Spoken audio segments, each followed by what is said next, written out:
Hello, my name is Heather and you're listening to Island Girl. This is episode 6, Pleasure Principle. Against the run of betting, Sylvianne signed up for an extra yoga session being offered on a Friday afternoon. The inducement to do so came from a half-price deal and the promise it would be gentle and meditative. Having heaved her way through the Tuesday session of 45 minutes of grueling vinyasa flow poses, she had finally sank into corpse pose and laid completely inert in silent shock. She was sweating like a bull and at some point during the first 20 minutes of bending and swaying had started to feel completely nauseated. But her relief at eventually standing upright was quickly quashed as she felt her thighs shaking alarmingly with the strain of just holding her own weight as they went through the flow of mountain posing. In fact, there was little in the way of zen being felt by any of the new recruits that first session, if the sweat-steamed windows, visceral grunts and anonymous farting that punctuated the holding of the poses was anything to go by. No one was safe from the downward-facing dog. So it came something as a real surprise that on the way home, Sylvianne found herself feeling incredibly euphoric, long and loose. This feeling was more than a little eclipsed by the contracting pain she felt in every conceivable muscle group on the days that followed, but nevertheless, despite the perversity of it, she found herself looking forward to the next session. Linda Rice was Gumby Woman, who could lithely slide from one pose into the next. Namaste, she said, with a beautifully serene smile as she began each session.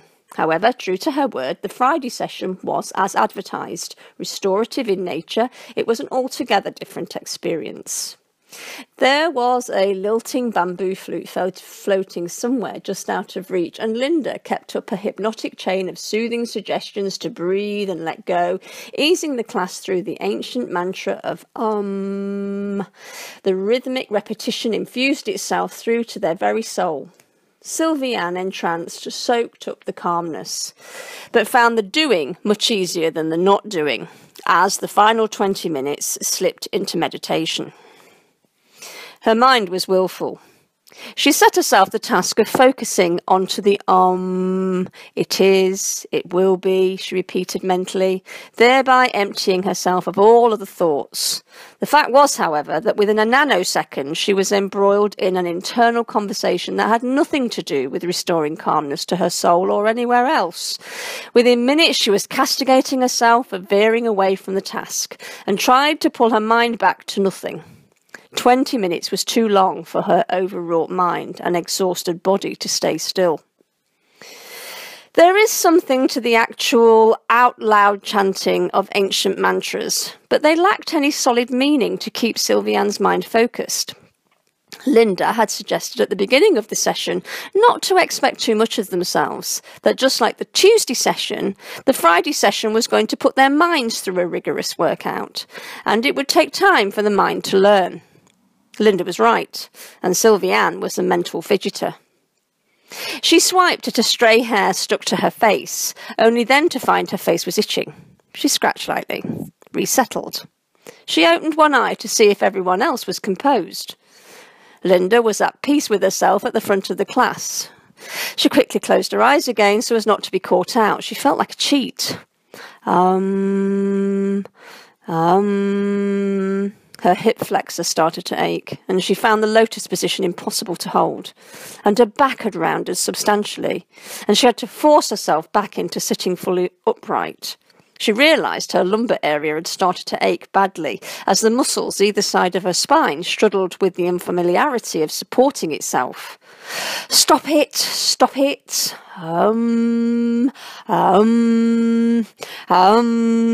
As if by frantic chanting she could force herself into submission.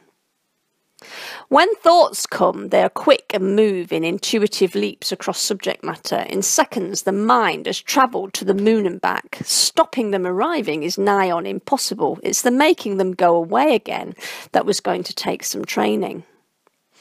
As the session wound to the end, Linda Rice invited everyone to think over the week to come about having a mantra of their own, something that would make the meditation at the end of the session more focused and personal. This was met with widespread puzzlement, but everyone agreed they would try. Sylvianne stopped off at the supermarket express store for fruit. She picked up a bag of gala apples. She liked them juicy and crunchy. And she picked over the bananas. She was particular about banana buying. Not too yellow, not too green, not hard, not soft. The selection didn't inspire confidence. The ends were green-tinged, to be sure. But her 2 sessions of yoga this week had reinforced a number of issues, not least was the fact that the roll of fat beneath her bra was sufficient to stop all that marvellous breathing Linda encouraged them to do. And so Sylvianne decided she ought to start at least trying to do something about it. And, like women the Western world over, when thoughts turn to a flabby midriff, fruit becomes the snack of choice. As she made her way back to the car, she had an undeniable bounce to her step, and she felt strangely free and energised. So long as she studiously avoided any sideways looks at herself in shop windows, she could swear she felt somewhat fitter in her lycra leggings and sports top. And although she acknowledged this was nothing more than a feeling at this point in time, it was a feeling that felt rather good.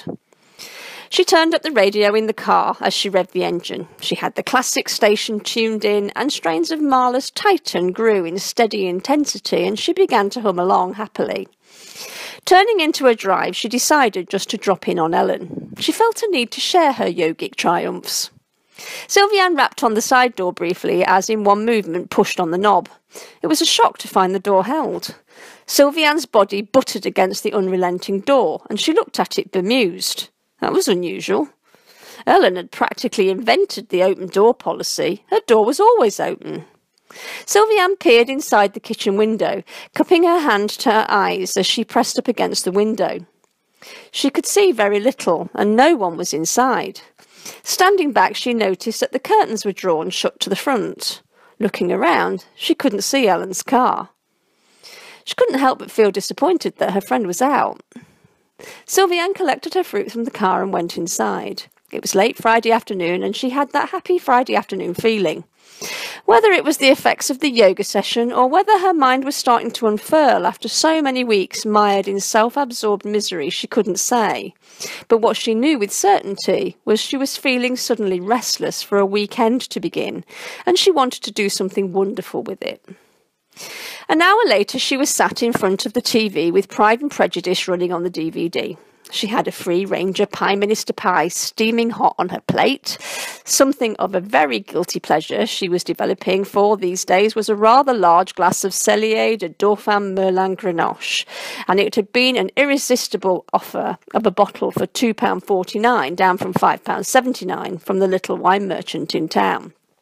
A little guilty secret in the making, she felt certain, which kept, rather well in the fridge once opened, and was nicely mellow and plummy without any hint of bitterness for a screw-top variety plonk.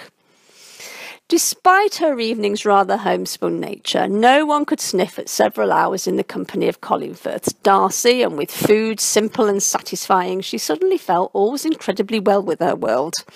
The wine helped, of course, but Sylvianne knew that the overwhelming rightness she felt about herself and her life wasn't just a product of her very recent turnabout in how she viewed herself, but was a deeper sense of rightness that she hadn't actually felt in years and years. She breathed deeply over the wineglass and breathed in the jammy warmth. It would be too far-fetched to believe that a seed of change had somehow germinated from within the deep gloom and was now clamouring for air. But it was true, there were changes to the very thoughts she had which were driving new ways of doing things she wanted, when she wanted to do them, and how she wanted them to happen. She was minded to remember Norman Vincent Peale's Guide to Confident Living. She remembered little of it, to be honest. It was one of those things you always felt you should read. But in very real ways, here she was learning to live her life. The power of that thought hit her for real. That was it. Her life felt like it was waking up, almost like she was a youngster again. She had felt curious about her world, that it was there to experience and enjoy. Just accepting that made her feel like a whole new life could be there for her to enjoy, and she suddenly was very eager to start. As she settled back in her chair, a smile hovered. She recalled the famous quote from Peale, and realised she'd also decided upon her personal mantra for next Friday's yoga class. I change my thoughts, I change my world. Thank you.